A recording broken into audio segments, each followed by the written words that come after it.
Adam Lerner, and today I'm here to talk to you guys about getting prepared for the upgrade to the D4.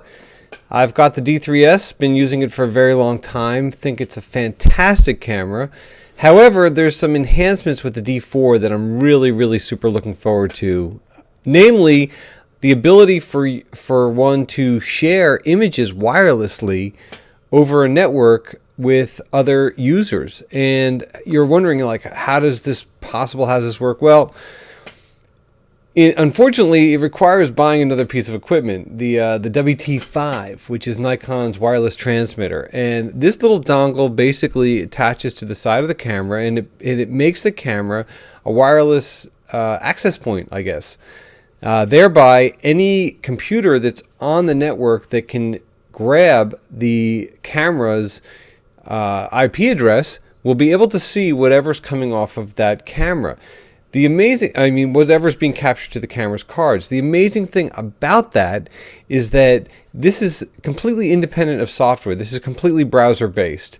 So that means that I can be shooting directly to the card. I don't have to worry about any cables. I don't have to worry about tethering. I don't have to worry about buffering. I don't have to worry about hard drive rate. I don't have to worry about any of that kind of stuff. And not only can I control the camera or control up to 10 cameras with my computer via that WT5, I can also see all the images that are coming off the card. I can look at all of the images off the card. And the amazing thing is that I can also then take my iPad, hand that to an art director and say, here you go. And they can stand there and they can look at the images as they're coming off the camera. They can go take the iPad into a meeting with other creatives to look at stuff. Anybody in that environment, in fact, that can get on that IP address will be able to review the images as they're coming off the camera, and they'll also be able to review all of the images that have been shot to the card. So I think that this is an incredible innovation. The other thing is that you will also be able to wirelessly upload images. I guess the transfer rates we'll have yet to see how that actually works, but I'm really excited about that. Another thing that's cool is that these new D4s have Ethernet. It's only 10100 Ethernet, but you can shoot tethered via Ethernet, which, from what I've seen from what the Nikon guys have shown in demonstrations, the transfer rate is pretty darn fast. USB tethering, I've had pretty good luck with it. I think that now that I've upgraded my laptop and put in an SSD drive, that's really made the process a whole lot faster. However, I'm really excited to see how this is going to work both via Ethernet and with the WT5 wireless transmitter. What else am I looking forward to with the D4? I think the overall improved handling. The camera is 3 ounces lighter than a D3, and you're thinking 3 ounces is not much, but for whatever reason, it just it's lighter, and it's going to feel lighter. It's going to handle a little bit nicer. It's got 2 jog dials for setting information in the camera, specifically focus points. I know that for me, particularly when I'm shooting in the portrait orientation, trying to grab that little jog, I don't even know what you call it, the little pad in the back, the little selector pad, can often be awkward, However, the jog dial is right there. And interestingly, there's 2 jog dials on this camera. There's one for both landscape and for portrait orientation, which I think is fantastic. My only other experience shooting a Nikon full frame with the jog dial is when I had a grip on my D700 and there was that jog dial there, and I couldn't believe that wasn't a standard equipment on the camera. And I'm amazed to see that now not only is it standard, but it's standard for both shooting orientations. So I think that's going to be incredibly improved for handling. I know that the buffer rate is a lot faster. The processor is faster, so that is only going to help, especially considering that the files are a little bit bigger and have a bigger dynamic range. So you want to be able to process them quicker. I'm also looking forward to the backlit display or backlit buttons, I should say.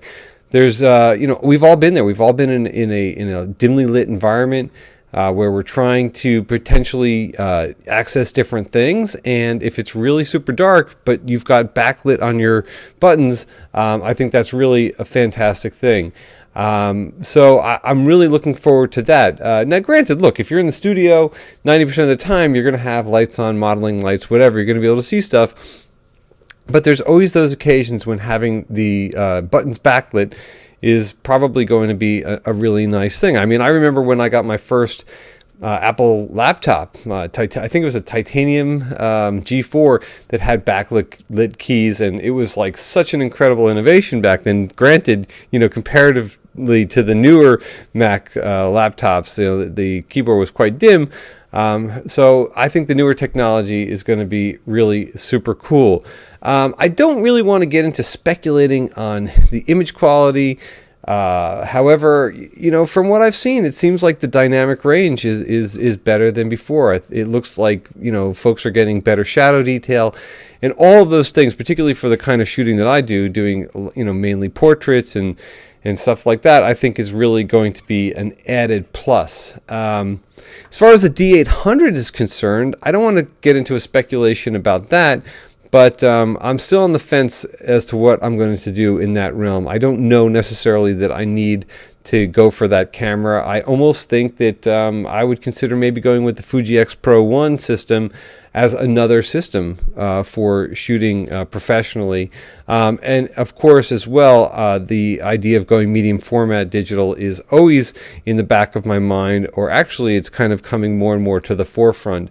So to me, the D4 is kind of more of a lateral upgrade in that I'm going to replace my D3s, and sure, the cost differential is going to be there. I'm going to probably lose a little bit of money in the deal. However, the ultimate objective is that, while I'm working, while I'm continuing to get paid, if this makes my job easier, if it allows me to get even better images, it's definitely well worth the investment.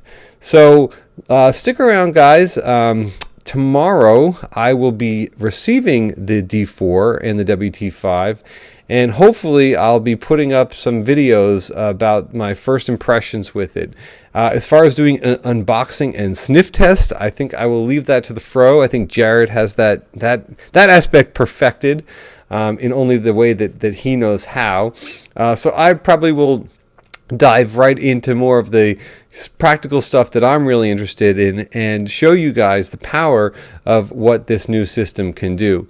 I'm a little bit kind of upset, or I wouldn't even say upset, I'm just maybe a little bit annoyed that that Nikon didn't put this capability in the D800. I can't imagine why, if they're touting the D800 as a portrait and studio camera, why that functionality wouldn't be something that is available on that camera. It just doesn't make sense to me, but I'm sure they've got their reasons. The fact that the Nikon D4 has the XQD card system, proprietary system, it's the only camera of its kind that's using this new card. That has yet to be seen. The fact that I've got, I don't know, maybe 10 or 20 CF cards, and now I'm going to have to buy a whole new card system, it's a little bit annoying. The fact that it uses different batteries in the D3s, so that I'm going to have to buy new batteries, but you know what? It's all part of I guess, the price of admission. When you sign up to get into this line of work, unless you are really committed to renting every time you shoot, you have to have that investment. And I think a lot of the reasons why I don't rent gear that I'm using all the time is twofold. Number one, renting can get really super expensive. After a certain point, you've got so much money invested in renting, you might as well just invest that into the gear that you're using. And then number two, I want to really know my equipment. I want to be sure that when I'm showing up to a gig, I'm not figuring out my gear. And if I was, let's say renting something, on a job by job basis, I wouldn't have the opportunity, let's say, to really spend that time learning the camera. I'm definitely one of those people that reads the manual. Now, granted, the manual that comes with a D3, D4 it's like a phone book. It's massive.